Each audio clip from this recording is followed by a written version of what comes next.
my aim was to get as many women into AI as possible, because the more diversity there is, the better products we get. And I was very aware that there weren't many women in the field of AI. Unfortunately, I think it's changing anyway. The world around us is changing faster than ever before. Ideas once only imagined in science fiction are becoming a reality. Throughout the course of our amazing 23-episode season, we'll speak to some of the greatest minds in robotics and artificial intelligence to discuss the groundbreaking work that's fueling it all. I'm your host, Ryan Marine. Join me and my co-host, Paul Mitchell, the president of the Indy Autonomous Challenge, and see why we call this the Inside Track. While the super-fast cars of the Indy Autonomous Challenge certainly make headlines, the ultimate goal of the IAC is to still find the best ways to practically apply that cutting-edge technology to our daily lives. This is the idea that Sarah Burnett wrote about in her recent book, The Autonomous Enterprise, Powered by AI. Sarah, our guest this week, is a renowned technology industry analyst and intelligent automation specialist and the current chief technology evangelist at KYP.ai. She joins us to preach the AI gospel and explain how most industries are utilizing some form of it, even if they don't realize it.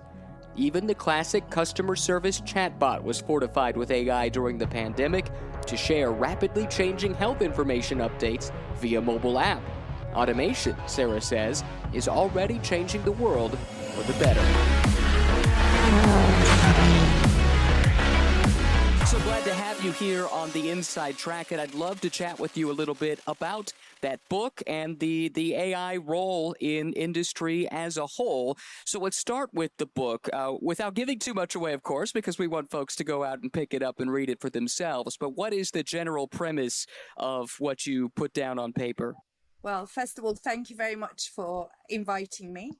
The book is about, the premise of it is the autonomous enterprise, and that is an enterprise that does most of its work, either automated or digitally anyway.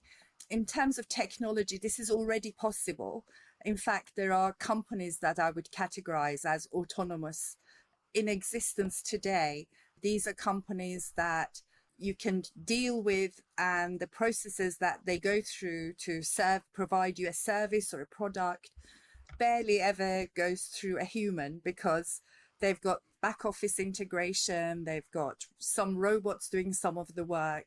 And in my role as an industry analyst working very closely with leading edge technologies, I can see that more and more organizations are heading that way. And the question is, what does that mean as we are on this journey of more and more enterprises becoming autonomous? What does that mean for the future of work? How will work be completed? What role will humans play? So I address a lot of these in the book. And then there's the bigger picture, because it's not just about automation. Firstly, because they've highly digitalized, they have an awful lot of data. And they can tap that data to innovate, to do things faster and better as well. And then, having become extremely innovative, they basically pull away from the pack. They are differentiated. There is this opportunity to mix and match technologies to create new things. So it's about a whole bigger world out there, world of opportunities. And I explore all of these in the book. How and when did the premise of this book occur to you? Well, for many years now, I've worked as an industry analyst, and in that role, I work with leading edge technologies, and I see what they're doing, what they're bringing. They're bringing new versions of their products, each better than the previous version, with more capabilities.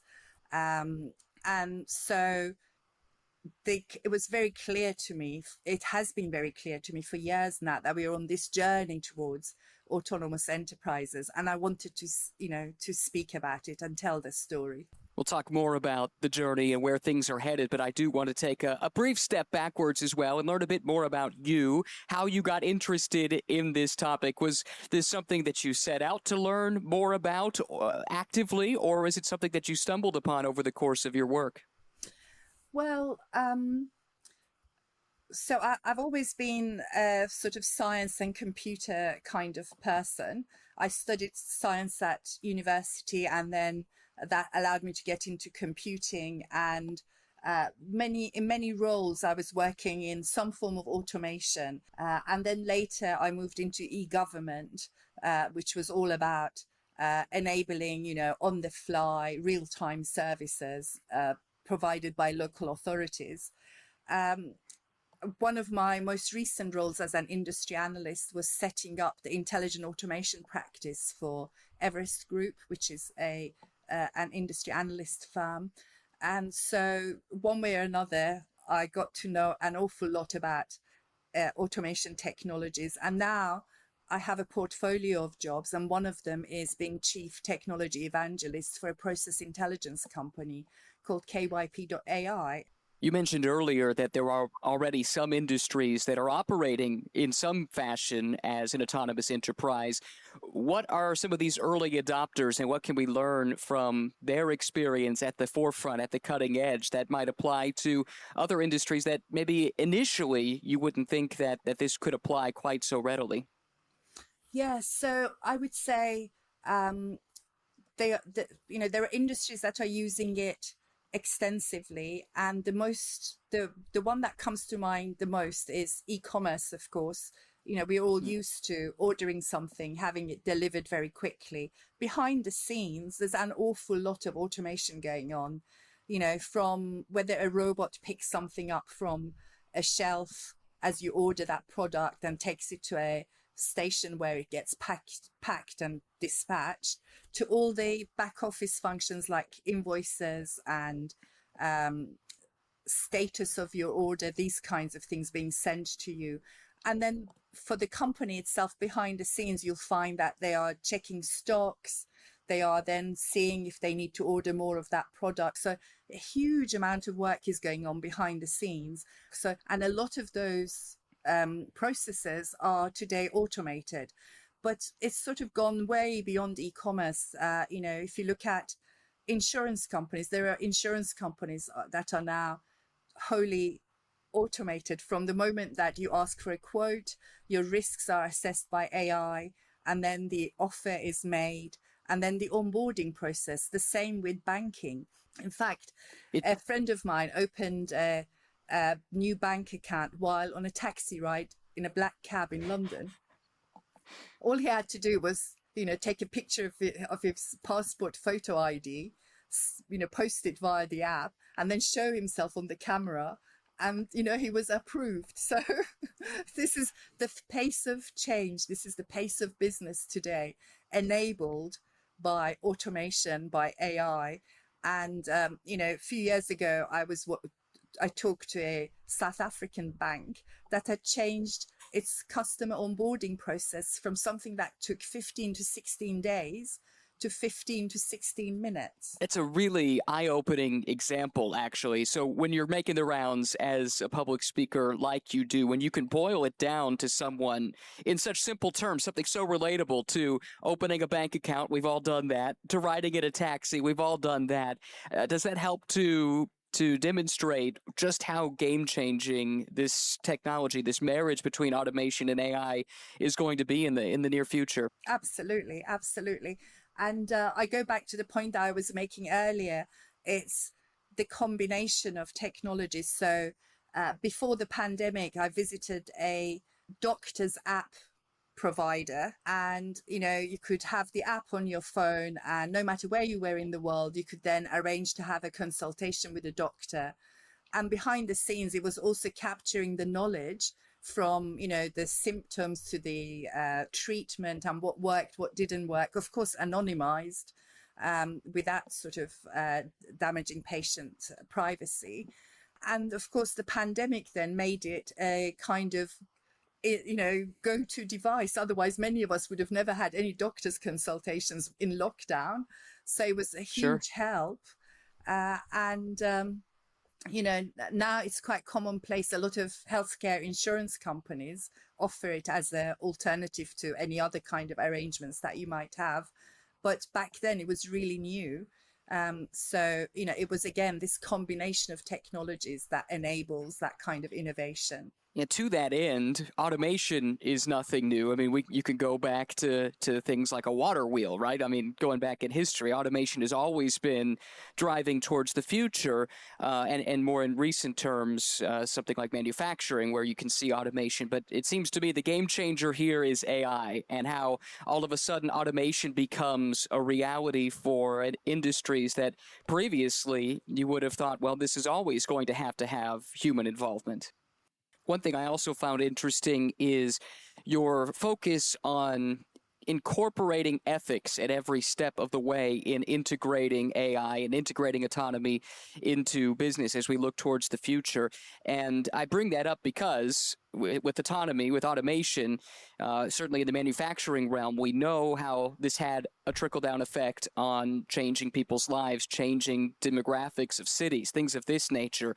How important is it to be thinking about the knock-on effects of integration of AI and of automation into these other industries to learn from the pitfalls of implementing automation at previous times in our past?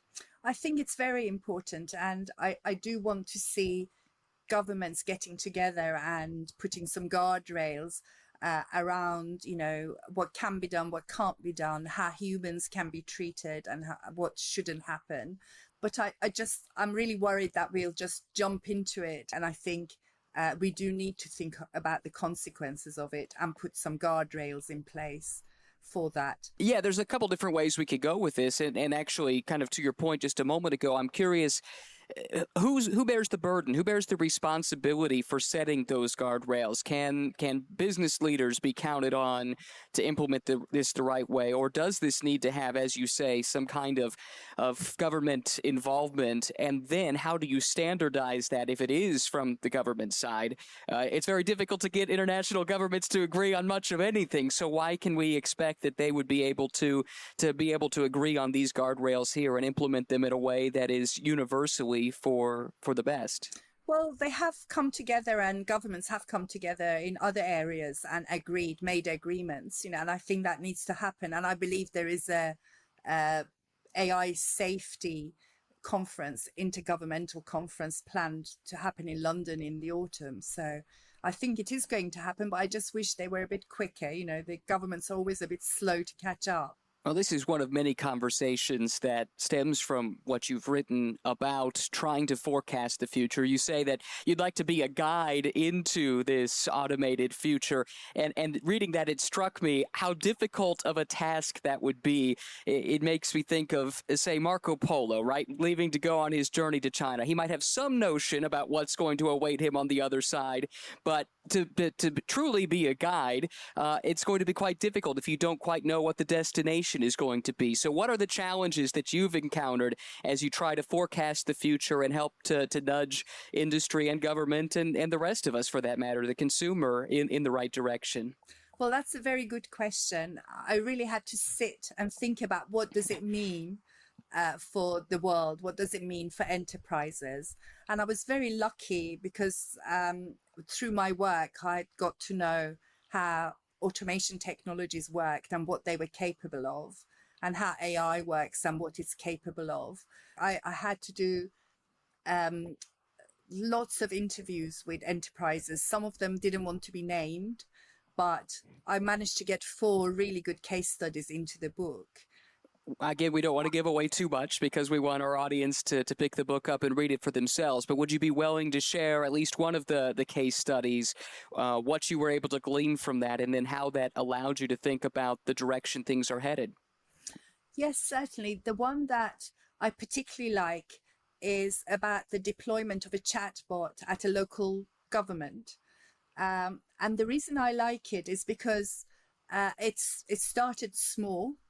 So it was to basically handle queries to do with one function. I think it was the sort of local taxes payments, where they got the most queries. And it was just so well done, because there are an awful lot of chatbots that we come across, don't we, when we're in contact centers, and they're completely useless. With this one, they had actually worked really closely with the contact center team.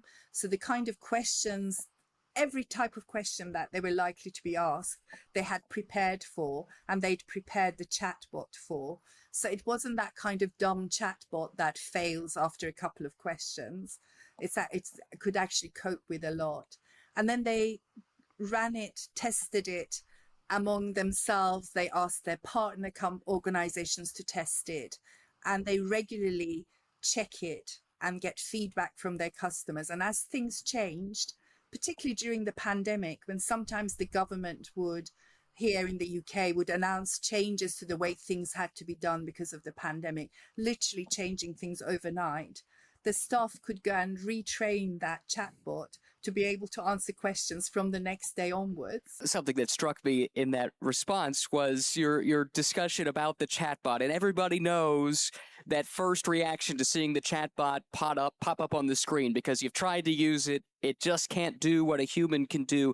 And that got me thinking, how important is it to implement new technology like this in a way that is capable immediately, so that we don't have this instant perception of ineptitude, like unfortunately I think follows the chatbot around. I mean, it would take me a little bit of time to be convinced that this chatbot can actually do the job, because we've all encountered so many that have struggled. That's a really sad story, isn't it? Because it's the most visible part of AI, and then it's the one that's often so badly deployed, it gives everything a really bad name. But look at ChatGPT, that is effectively a chatbot, and look at Right. how successful that is, and the number and variety of topics it can handle is just phenomenal. But within the context of business, you can train your chatbots to do a lot better than what we see, typically what we experience. This podcast is associated with the Indy Autonomous Challenge. So our case study are these high-speed, AI-driven autonomous race cars. And what we have found is to have such a visible case study working on the edges of what is expected from autonomous driving technology. This is eye-opening for the general public to say, okay, well, I'm never going to need an autonomous car that can drive at 180 miles an hour side by side with another car. But if this technology can do that, imagine what it could do in a road car kind of scenario. So with that in mind, how important is it to have a high profile, like a ChatGPT, a high profile case study that can then sway the general public, grab their attention, show them what it's capable of? I think it's incredibly important because it engages an awful lot of people, and it also influences the opinion formers, and so it's also so easily accessible that almost makes it ubiquitous, because it's there, and, people can use it whenever they wish to. Occasionally there's a queue to get in if you're not subscribing, but it's incredibly powerful tool at your fingertips. And it just shows you, because it's not just about automation in this case, because, it has some knowledge, but you have to know exactly what to ask it at the prompt to get into any deep level. But to get you started on something, it's brilliant. And I think it's all about helping productivity, people being able to do their work faster, people who are in the business of content creation. But, to draw on similarities between the Indy Autonomous Car Challenge and the rest of the world and all the business applications of AI, I think the lessons from the Autonomous Challenge is that AI working really fast in real time, capturing loads of information, processing and making decisions, shows us that it's possible for it to do more complicated things at work as well, in business as well. At the moment, there's a lot of very simplistic use of AI, but in future, I expect there'll be many more complex processes that are helped by AI as well. Any examples of those that you might see implemented here in the short term?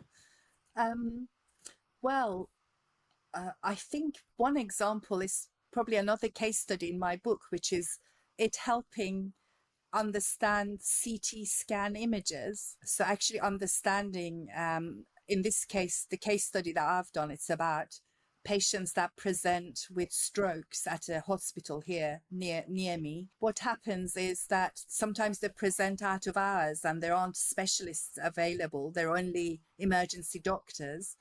And with the help of AI, they can now actually diagnose the damage done to the brain much quicker. And they can actually engage a specialist remotely as well, because the solution that they've deployed not only helps diagnose what the damage is in the CT scan, it's actually then transmitting the image to handheld devices to the specialist. And the specialist can take over very quickly, even though they might be remote. And that was during the pandemic. That was a huge, huge bonus. Yeah, really interesting and amazing what that could mean for the future of healthcare.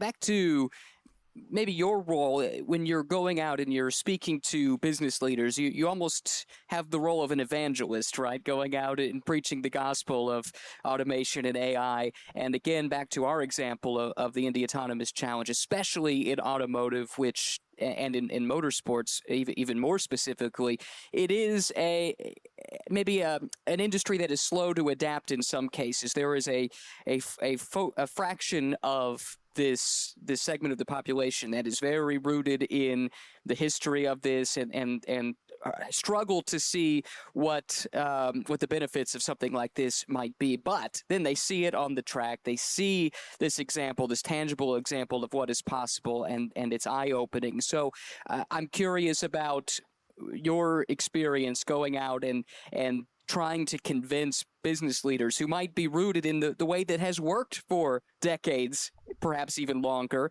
and proving to them, actually, yes, this has been successful, but times are changing, and this is why you need to be looking towards the future. Yes, I think you have to present it in a way that resonates with the person you're presenting to. Otherwise, it'll just be incredible amount of skepticism. And I think you have to help them see the benefits of maybe running a trial, maybe a proof of concept, and seeing the benefits, and then building from there. I've spoken to some incredible business leaders who say they're not afraid of failure. So they trial new technologies, fail fast and learn from it. So my job is really to inspire decision makers to take those kinds of decisions. One other element that you're involved in, and you seem to have your fingers in a lot of different pies, but I think this one's very interesting, the AI Accelerator Program. Can you tell us about it, how it functions, and who you're targeting with it? Yes, unfortunately, I've had to put that on hold. So let me tell you the history of it. Please. I'm a member of the British Institute for IT, which is called BCS for short. And BCS Women is the women's group of that organization. And I became chair of it for a few years back in 2016-17. And I started the AI Accelerator then. And my aim was to get as many women into AI as possible, because the more diversity there is, the better products we get. And I was very aware that there weren't many women in the field of AI. Unfortunately, I think it's changing anyway. But so I started running these ad hoc events, basically grabbing any good speaker I could find and begging and borrowing facilities from big companies like, development systems. So we could run workshops and we could run seminars on, what is AI, on the science of it, about what education opportunities were available, and so on. Well, we'll be on the lookout for that, that's for sure. But something you said really got me thinking there about this is AI, so it's an artificial intelligence, but ultimately it is a human-created artificial intelligence. So to your point about diversity, if it is only one segment of the population that is by and large writing this artificial intelligence, it's going to be lacking the well-roundedness that we would expect from artificial intelligence. Is that right? Yes, a lot of it is to do with the data that it is used to train it. So if it's not representative enough, because you need huge volumes of data, but it's got to be a representative sample of the user group that will end up using it in the future. For example, those banking apps that identify your picture from your video and match it to your, say, passport or ID card, could be far worse at recognizing women and matching them than men, because if they might have been trained on more men photos than women. So these are the kind of issues that we would end up with. And that's why I think we need diversity in the development teams. Let's close with this then. Let's take a look into the future. You seem very bullish about what the implementation of this technology is going to mean for industry and for society as a whole. Where do you see the biggest benefit coming and affecting the most people in the next 5 to 10 years as we see an increased level of automation in the workplace, as we start to see the integration of the autonomous enterprise, as you call it? Well, I don't think there'll be one thing. I think there'll be several things. One is that human augmentation that I was talking about, helping people do things faster and better and getting more satisfaction out of their jobs. I think that's definitely one of the benefits. The other is I'm starting to see developments that are to do with the environment and with sustainability. And my goodness, don't we need to do something about that? So that, it's increasingly now being used to manage energy consumption in heavy industries. It is being used to make sure that renewable energy sources run longer and provide more energy by just looking at weather patterns and being able to predict when they can be used. So I hope there'll be a lot of those kinds of AI for good uses as well. And I believe I'm seeing the beginning of that as well. Sarah Burnett is the author of The Autonomous Enterprise Powered by AI. This has been a wide-ranging and fascinating conversation. We really appreciate your time and your insight. Thank you for asking me. Thank you very much. Thanks for joining us this week on The Inside Track. That was Sarah Burnett, renowned technology industry analyst and author of the book, The Autonomous Enterprise Powered by AI, sharing her insights into how soon we can expect advanced automation to be running more and more aspects of our daily lives. Next week, we'll continue exploring youth-focused tech when we speak with Andy Saba about his band of undergraduate engineering students actively going head-to-head with PhD teams in this year's Indy Autonomous Challenge. Thanks to the IEDC and the IAC for keeping us on the Inside Track.